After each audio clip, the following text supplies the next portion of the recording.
Le groupe, il est indigné. Vous savez ce que c'est indigné? Indigné, c'est être déçu, mais c'est un cran au-dessus. L'initiative Tadamoun, elle résonne avec mon histoire.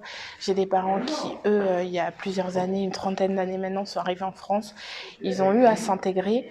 C'est pour moi une manière de pouvoir rendre l'appareil et pouvoir voir un peu ce qu'ils ont vécu, même si aujourd'hui ils sont pleinement citoyens français.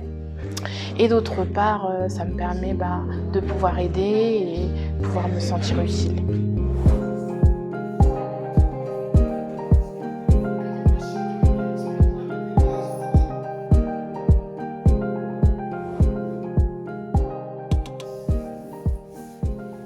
C'est mieux quand on est dans un pays d'apprendre la langue. Quand tu sais parler, c'est un avantage quoi. Par exemple, dans le lieu de travail, quand tu sais parler en français, c'est mieux. Tu peux discuter avec les collègues. Tu vas comprendre les choses quoi. C'est ça. C'est une manifestation. Ouais, c'est dur. Ouais. Ça veut dire près de. Ouais. À côté. Pour certains, ils n'ont pas eu accès à l'éducation dans leur pays, ou parfois c'était l'éducation religieuse. Du coup, ils arrivent ici, ils ont clairement envie de s'intégrer. Le problème, c'est qu'ils sont face à des barrières et vu qu'ils sont sans papier, ils ne peuvent pas accéder à l'école ou au travail librement.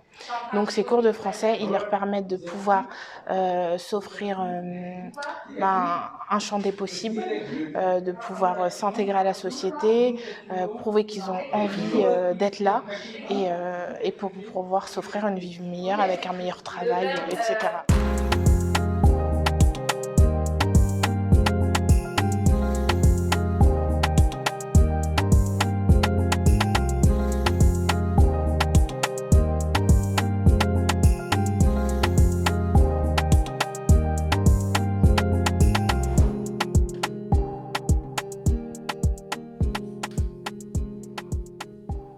L'année dernière, on a réussi à obtenir la régularisation de l'un de nos apprenants, Souley Soumaré, qui a réussi à obtenir en fait un titre de séjour.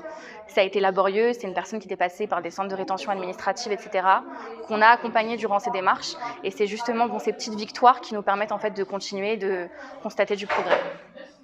Alors maintenant, une question un peu plus personnelle.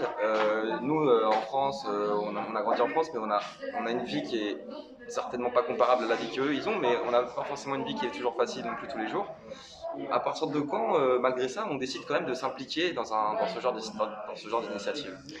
Je pense qu'une fois qu'on a conscience que... je pense qu'il faut sortir de sa zone de confort, se rendre compte que le monde ne tourne pas autour de nous. J'ai l'impression qu'on évolue dans une société qui est extrêmement nombriliste. On a l'impression en fait de constamment avoir tous les problèmes du monde sur le dos et c'est pas le cas. Tous les jours, quand on est dans le métro ou autre, on croise des personnes qui ont des soucis bien plus grands que les nôtres. Et je pense que pour combattre ses propres maux, il faut aussi aider les autres à combattre les leurs. Et c'est ce qu'on a essayé de faire et ce qu'on veut faire dans cette association-là. Au moment de mon arrivée, je m'exprime petit à petit. Mais depuis que j'ai commencé les cours avec eux, j'ai senti que c'est très bien pour moi. Parce qu'avant, je ne peux pas m'exprimer comme ça. Mais j'ai fait un an avec eux. Ce n'est même pas un an, je veux dire 9 mois. 9 mois, j'ai senti que mon niveau maintenant, ça s'améliore petit à petit. Et puis ils sont très gentils avec nous. Depuis que non, je ne sais pas comment dire. Ils sont gentils énormément. Il y a des gens qui voudraient s'impliquer, tu vois, dans ce genre d'association, de projet, que ce soit ici ou ailleurs, mais qui hésitent peut-être un peu parce que tu vois, comme ils ont peut-être peur de sortir de leur zone de confort. Toi, qu'est-ce que tu leur dirais? D'oser entamer. Quand j'ai commencé à monter cette association, j'étais encore étudiante en licence. J'avais plein de choses en tête et j'avais pas forcément les moyens de le faire. Et puis je me suis dit que de la même manière que les gens m'apportaient des choses, j'avais peut-être aussi des choses à apporter. Donc je me suis engagée de manière bénévole et puis j'ai juste demandé à certaines personnes autour de moi qui étaient animées par la même chose et on a construit ce projet. Donc d'oser, c'est ce que je dirais.